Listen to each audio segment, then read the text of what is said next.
Hello viewers, Super GT here. Welcome back to yet another fine episode of racing here on YouTube.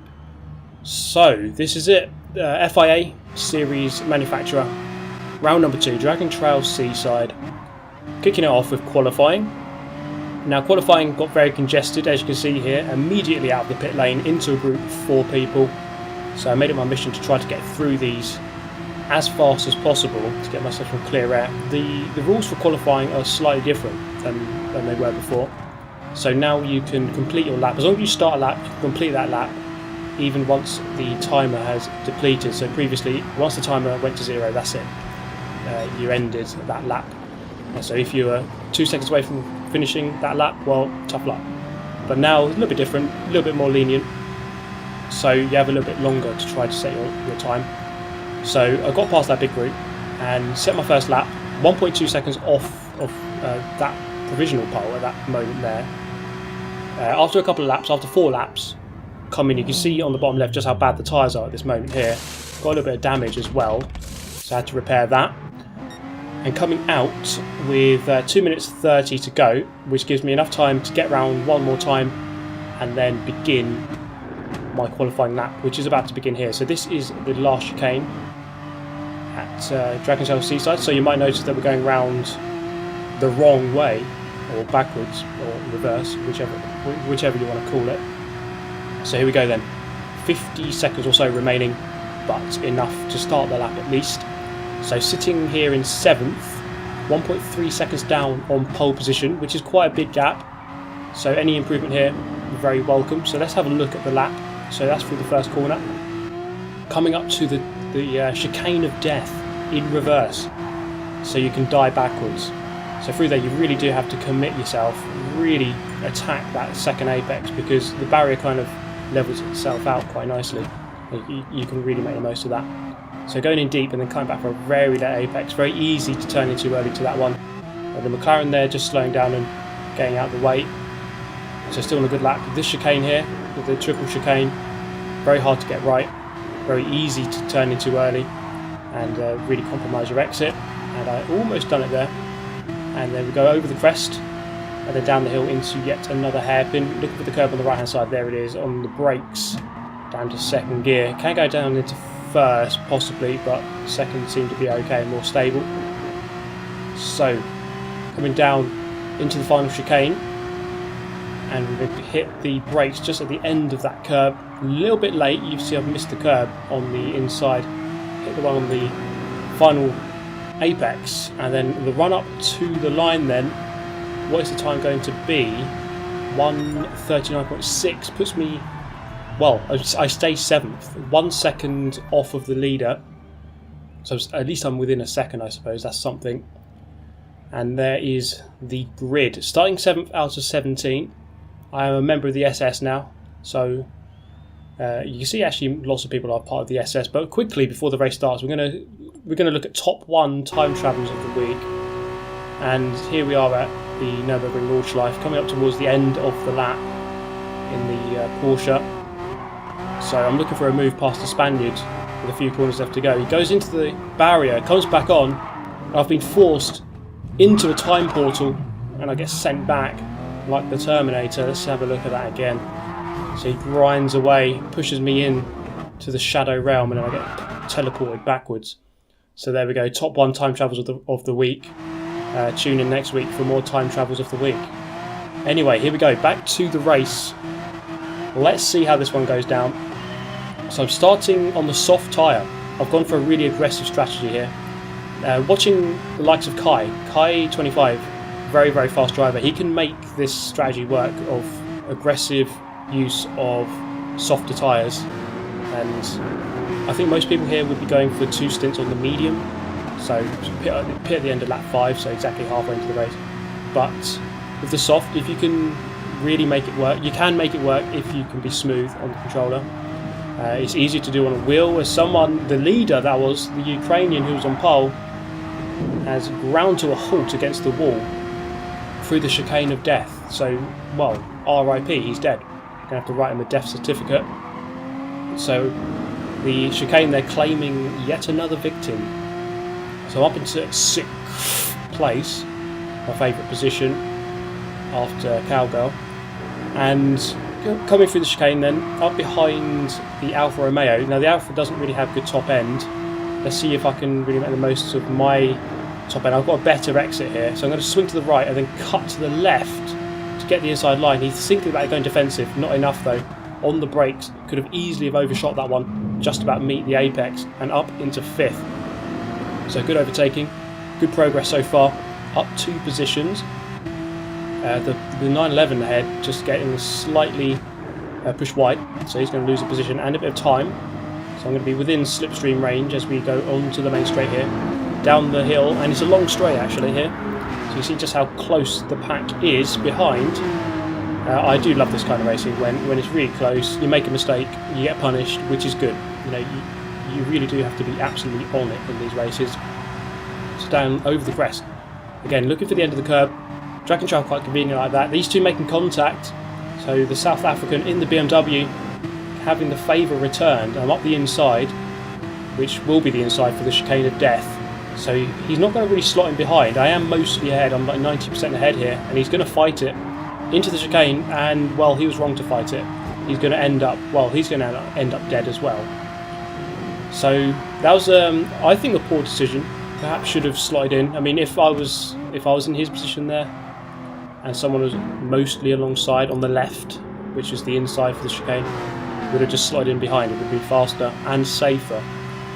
So he's down, outside of the top 8 now. I'm up into 4th from 7th. Good start. I should be making ground because I'm on the softer tyre. I don't know what other people are on. I'm presuming that some of these guys are also on the soft tyre, but a lot of people will be on the medium. I don't know though, that's the thing. You can't really tell until people start going into the pit lane. So keeping up with these guys, I'm presuming that these guys are on the soft, but then again, they might just be really quick on the medium. I don't quite know. So then into the final chicane, again looking for the curb. There it is, and I was going to say earlier that the curbs are quite convenient on this layout, on this circuit, because a lot of the time you just brake on the end of the curb and it's just the right braking point. It's true for the first corner, which we're about to come up to. So that's the end of lap 2. I'm less than half a second behind, and the gap behind is 1.5. So I've gained actually like 2/10 coming down the hill here. I just wonder if this guy's fuel saving. Not that he has to, because this race can be done without any extra fuel. You can see I've actually got 10 laps of fuel remaining, and we've only got 8 laps left to do. So again, into the slipstream as we come round towards Death Chicane. In we go. Really hard to get right, and you're seeking a balance between speed and consistency, and you see there, haven't quite met the balance as I go into the wall. Not enough to kill me, but enough to severely injure me, and perhaps might result in me doing that again later if I keep doing that, basically. So down the hill into this hairpin left, difficult one to get right, especially now that the grip is depleted. This is the end of lap 4, and the soft tyre is just struggling. You see just how much I've dropped off the guy in 3rd place, and in fact he's actually probably the quickest person on the track at the moment, because he's actually reeled in slightly 1st and 2nd. PRT Snake and Pop in 1st position. He's gone into the pits. He's on soft tyre as well, actually. So I've gone in on the soft. I'm going to have to shift to the medium. There's no way I can do a 6-lap stint on the soft. So mediums it is, 6 laps to go. Coming out of the pit lane in 11th position, just slotting in here, this little gap behind these two guys here, and ahead of another Porsche. So this is the key danger of pitting early. The fact that you may well come out into traffic, and I have done here. So it's just potential time loss. In a race, in a tight race with someone else at the front, you're not losing much time, but here, up against 2 slower drivers, I could lose a little bit of time just trying to overtake them. Even half a second, that could be enough to lose your position. And the Mitsubishi driver driving a little bit weird there, driving a little bit deep into that corner. It's a very difficult corner to get right, to be fair to him. But I'm up the inside on the exit, up 10th. I haven't really lost any time there, which is a good sign. And we're up behind the Renault now, and I keep thinking it's an F50 GT, even though it obviously isn't.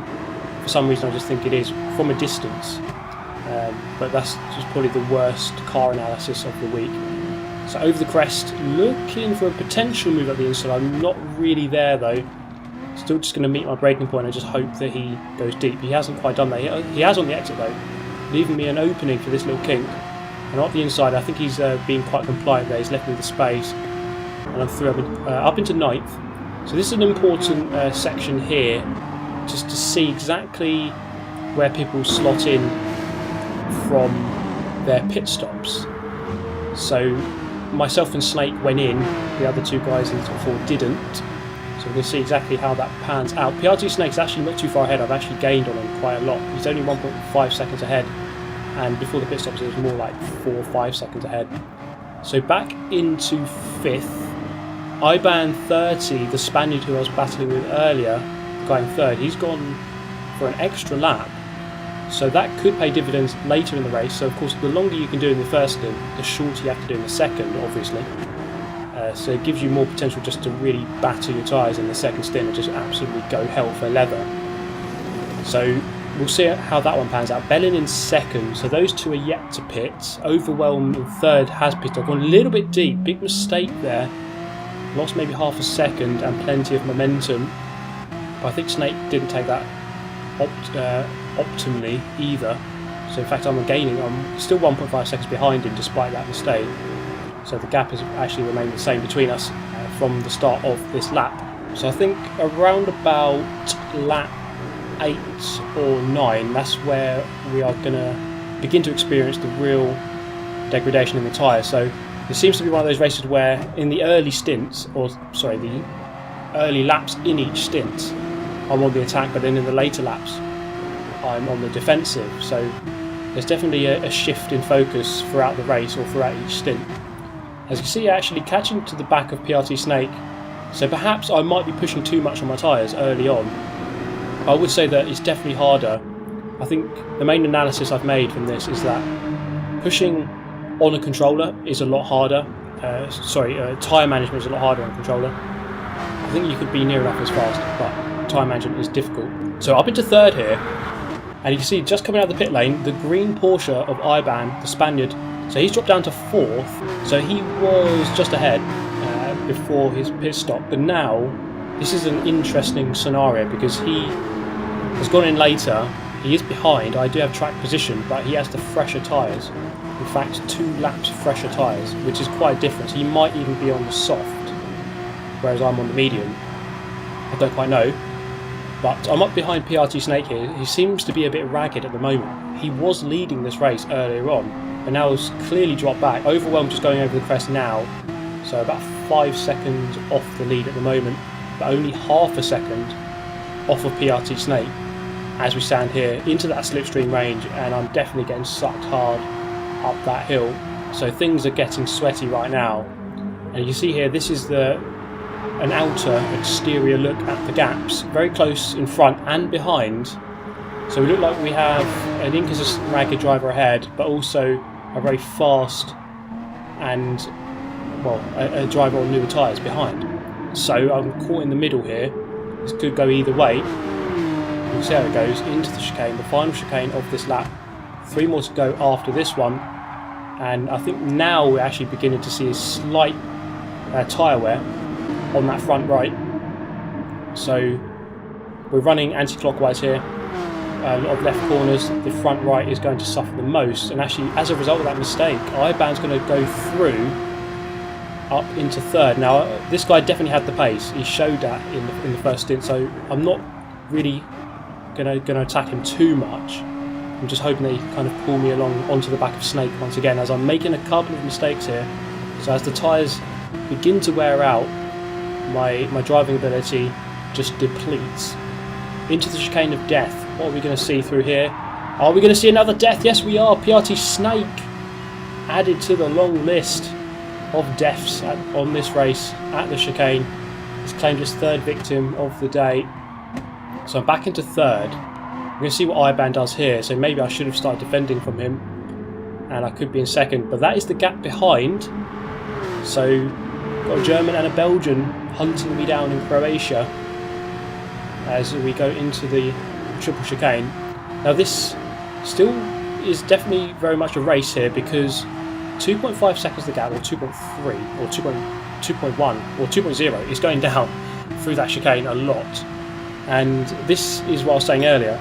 Later in the stint, things are going to get harder because I went in early. Ideally, I would have gone for 2 stints of medium. I think that would have been the better stint for me. I do like to try the optimum strategy, and apparently, Kai, he's made it work. He can do the 2 stints of 5 laps each on the soft, given his tyre management talents. So I'm quite not on his level of tyre management, but it's worth a try, and it's always interesting to kind of evaluate some different strategies. So here we go, 3rd place. I don't think 2nd place is on here. It's going to be a defensive race from here to the end for 3rd. You see just how much IBAN has pulled away now.